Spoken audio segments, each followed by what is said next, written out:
আসসালামু আলাইকুম। আজকে লাউ দিয়ে শোল মাছ রান্না করব। তো এখানে পেঁয়াজ হালকা ব্রাউন করতে দিয়ে দিয়েছি। ব্রাউন হলে হলুদ দিব পরিমাণ মতো, মরিচ দেব পরিমাণ মতো, ধনিয়া গুঁড়া, একটু জিরা গুঁড়া দিচ্ছি, একটু আদা রসুন দিয়ে দিয়েছি,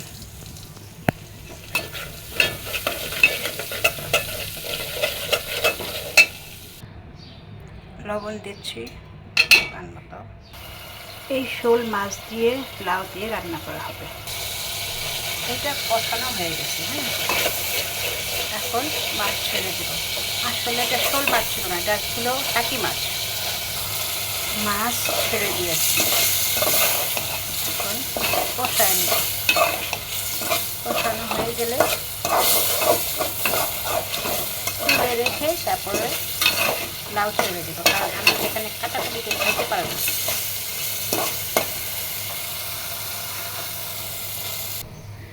এখন লাউ ছেড়ে দেব।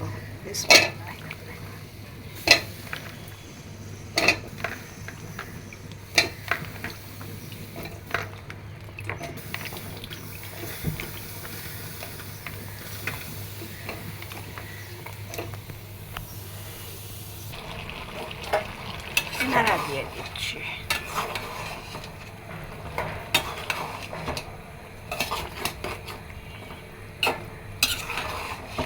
আর মাছটা কষায় উঠায় রেখে দিয়েছি।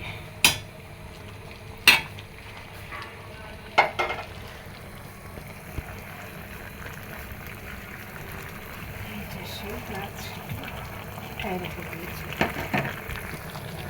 আজকে বড় বড় আমরা কিনে এনেছি, দেখেন কত বড় বড় আমরা। আরও এনেছি, মাশাআল্লাহ কত বড় একটা পেঁপে, দেখেছেন কত বড়। এই দেখেন গেন্ডারি, কত বড় গেন্ডারি।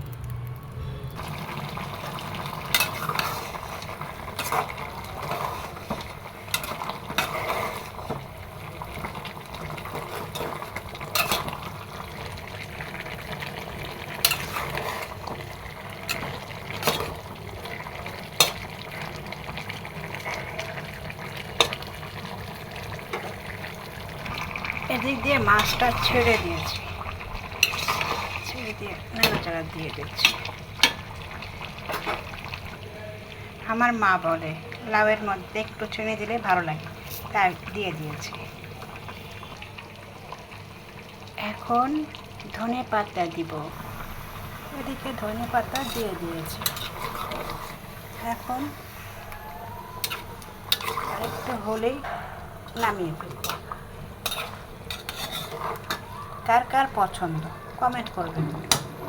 আমার কিন্তু ভীষণ পছন্দ, যেভাবেই হোক আমার লাউ অনেক পছন্দ করি।